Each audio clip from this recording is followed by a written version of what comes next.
L'objectif de cet exercice est clairement de vous donner l'envie de venir voir Plaire, abécédaire de la séduction de Jérôme Rouget. Moi-même.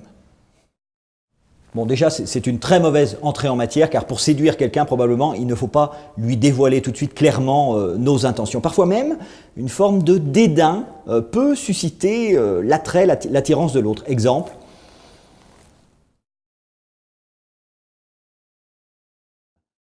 Donc évidemment, cette distance comme ça en apparence peut susciter le rejet, mais elle peut susciter aussi une forme d'attirance. Quelqu'un qui reste indifférent nous laisse justement rarement indifférents. En parlant de distance, physiquement aussi cette fois, il ne faut pas entrer dans ce qu'on appelle la sphère d'intimité de l'autre. Par exemple, vous voyez, si je me rapproche, eh bien clairement ça devient de plus en plus désagréable jusqu'à devenir carrément oppressant. Et là, on n'est plus du tout concentré sur ce que je dis.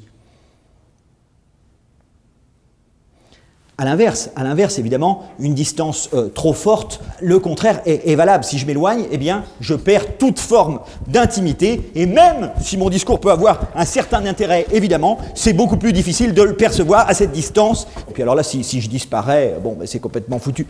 De la même façon, évidemment, quand on boit un verre avec quelqu'un, cette distance pour trinquer, eh bien, n'est pas du tout pratique. Vous comprenez ?